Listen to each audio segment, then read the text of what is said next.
Welcome back to the gun dungeon. Today I'm sitting down here and I'm getting ready to do some optic swaps here, but before I change them over, I wanted to show you what I already have. So I have 5 different rifles here, and I have this Leupold 3-9 optic here. I forget the exact model designation on that. It is in an Aero Precision light mount, but if you watched my CVA Scout review video, you know that I'm swapping the optic off of it. It came with this Conus Pro. I will be repurposing this optic. To me, this optic doesn't even look right on here. It looks too big for this gun. This gun's going to be better served with something smaller and lighter. So that's going to be one of the first ones that you're going to see swapped here. And secondly, this is one of my primary defensive firearms, and I just threw this little red dot on here the other day. That I don't even have the caps for it. It's just a little cheapo Fiachi. I think you've seen the review on this one too. Don't know where the caps went, but I threw it on here just for something I was doing the other day. But that's coming off. This is probably not going back on anything. I'll just keep it handy for whatever I may need it for later. But that gun is going to get an optic. Ooh. I'm falling everywhere. Good problem to have, I guess. But this is a Stag AR. This is actually my very first AR-15, and this has a red dot on it. It is the Holosun that has the shake awake feature. I like that shake awake feature. This is a defensive type rifle as well, but even being a non-free floated rifle, for some reason this rifle shoots 55 grain, just standard M193 ball ammo. It shoots it phenomenally well. So I'm actually going to put something with a little bit of magnification on here. I'll explain that further as we go. But that one's going to be changing over. Now this one was a purpose-built 50 Beowulf.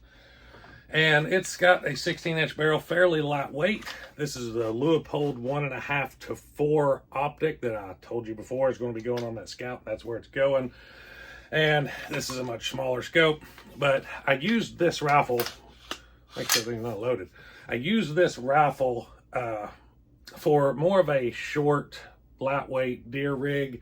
But if I'm being real with you, I didn't get very good results. I've shot 2 deer with this rifle, and I'm not super thrilled with the 50 Beowulf and how it performs. I actually get a lot better results with the 450 Bushmaster, so I'm probably going to just stick with that and just use this just as a thumper for whatever I may need to be doing a video on or whatever, comparing a 50 cal.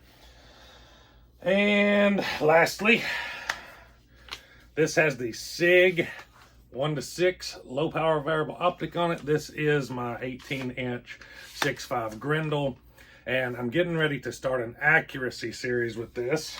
So I want something a little bit more suitable for that than this optic. So I'm going to swap these around, and I'm going to show you exactly what I did and why. All right, there they are, guys. That is how they are now, minus this one. Now, let's talk about why. So just starting with this one, because it's super simple philosophy change. I like the shake awake feature of this optic. So I wanted to put this one on here, get rid of that Fiachi, which I did. So, got that one out of the way. Now, as I spoke on a little bit earlier, I put the Leupold 3-9 on here. And this is the 6.5 Grendel 18-inch. Now, this one is going to be shooting in the accuracy series. Plus, I feel like a 3-9 is useful in a somewhat combat type role if it were to be forced into that. And I know there's no QD mount here, but with these types of grips, I have a piece of paper folded up with a wrench that fits this in the grip. So I like these grips really, really well, because all mounts are QD mounts when you got the right tool in your grip. But this one has a little bit of range to it. It does have a mil dot reticle, plus it has an adjustable turret on the top here. Side isn't like that, but exposed turret on the top, so you can make quick adjustments and reach further out. And this being 6.5 Grendel, that kind of suits the purpose. If you're like me, you will change the purpose of your rifles, or what you think they're going to be, all the time, and you end up doing these types of things constantly. But now here we are. We have the SIG 1-6 power optic on here. I really like this optic. This is one of my favorite optics, especially for the money. go check these guys out. This SIG Optic is great. I've done a review on it already. Really, really like it. Use my link below if you don't care to. Helps the channel out. But as I said, this rifle shoots M193, just standard 55 grain ball ammunition, cheap stuff to shoot. It shoots it lights out, sub MOA at 100 yards. No idea why it does. It don't shoot heavies very well. Twist rate on it is 1 in 9, so that's probably why. Probably helps it out a little bit on that lighter weight bullet.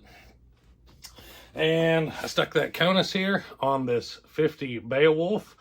So it's still fairly light, still could be put into just a compact, short, handy, big bore thumper hunting rifle.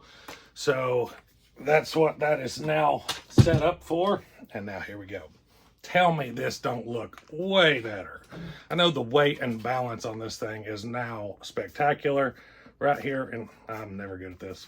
Right here in front of the trigger guard, there we go. There's our balance. Little bit nose heavy there. Right, I never can get it right, but anyways, you get the point. It's right there in the middle. Balance is great.